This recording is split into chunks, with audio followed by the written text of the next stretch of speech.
Eden Zero is back, and this chapter is probably the best yet of the entire story. Unfortunately, I usually like to start at the beginning, so that's what I'm going to do. So starting at the beginning, the team wants to know what the name of this new cosmos is called. So their plan is to stop off at another planet and basically ask the locals. The first planet they see is massive. It's the size of one of our planets, not one of theirs, which is absurd to them. And it's also freezing. It's negative 220 degrees Celsius. When I said that this universe, this cosmos looks like the real world, it looks like ours, yeah, I was more right than I knew. Because basically, this is our universe. And I don't mean that as a joke. Once again, we're going to get to the end of this chapter because this is insane. The point is, the Eden's crew, of course, can't land on any of these planets because they're all dead and no life can survive on them, so they just continue to follow the Mother Ether. And as such, they're on autopilot, and the rest of the crew just basically splits off into do their own things. Shiki, Rebecca, and Happy go off to see Pina, and they figure out that Pina actually saw her old memories. Now, they're not pressuring her into telling them what they are, because they feel like that's her place to do it, but apparently this overwhelms Pina, and she just collapses. She faints. Pina faints, and an android actually faints. It's unclear if it was the stress of knowing this information that got to her, or there's something within the memories, like a program that was meant to shut her down. I don't know. I'm sure Sister will figure it out. She usually does. Hermit and Weiss, of course, go looking at the new armor he was given by old Weiss, because he gave some upgrades to Arsenal, and the two of them basically just start flirting, where Weiss basically confesses his love to her. She, of course, is completely embarrassed, and she does one of those things that you always see in anime where they like it, but they basically insult you. Full on yandere.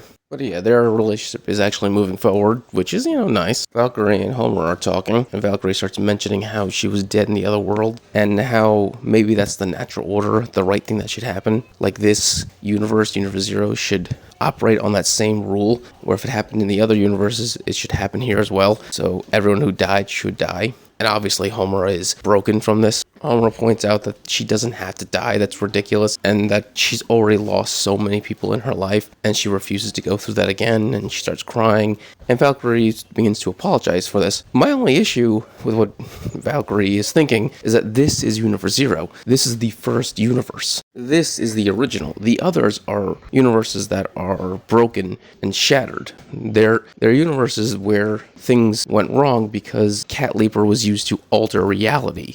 That's the whole point. You mess with time, you're going to cause other effects that cause pain and suffering for people. That's kind of the point. It really doesn't make sense why Valkyrie thinks that is the natural order of things. That's literally the opposite. It's Cat Leaper destroying the natural order of things. But of course, Valkyrie apologizes to Homura, and the two of them basically just cry together. Sister's doing her BSMN thing with Moscow in her infirmary. Her main thoughts are on the Enos One and where it could be. She's hoping it's still in the last cosmos because it hasn't got its hands on the Mother Ether, but based on the images, what we saw from Void, the cosmos that they're in right now very much looks like the cosmos he was looking out into, one that has nothing but void in space, our cosmos. So odds are he's there with them. He's probably just waiting for them to lead the way for him. That just makes the most sense. She runs in with Pina saying that she collapsed and she needs help. Sister puts her in the bed. They do what they can, but obviously she just stays unconscious. And we go into Pina's mind as she's sleeping, and we get the flashback that she got to watch, the history of the Shining Stars, and we go back in time 20,000 years.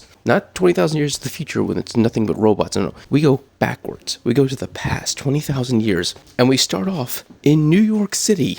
And when I say it's New York City, I mean the sign literally says Broadway. They're in New York City. And there is Witch in that business we saw during Shiki's ability to absorb other people's memories. Yeah.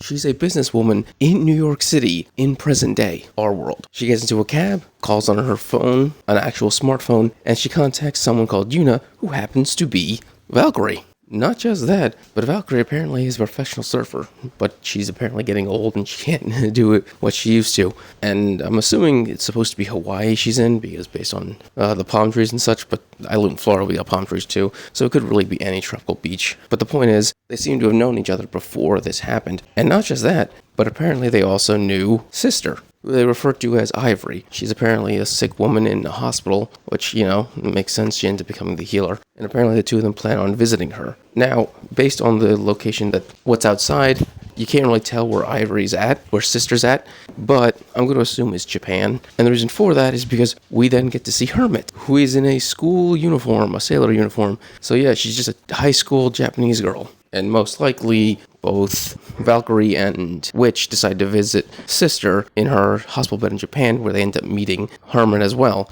And Hermit, human Hermit, is saying that the planet is screaming and that there's not much time left. So apparently she knows something. I'm assuming the Earth, our world, is going to be destroyed. What makes this even more depressing is that this heavily implies that either all of humanity came from Earth and scattered throughout the stars after the Earth was destroyed, or the human beings of Earth fucking died, and the only 4 left were the shining stars and the dark stars. Well, I suppose that's 8 left. All I know is that we're about to enter probably one of the most depressing backstories ever. But holy crap, this blew my mind. I mean, there have been references to our world, Rebecca and her video games, but those were just references. They weren't a direct line connecting the real world and this being the future, the Eden Zero world being the future. So whatever happens to Earth, apparently in the Eden Zero universe, it is not good. This also means that the shining stars and the dark stars all come from this universe, the 5th solar system, not the which means Ziggy had to have either went 20,000 years into the past with the Eden Zero,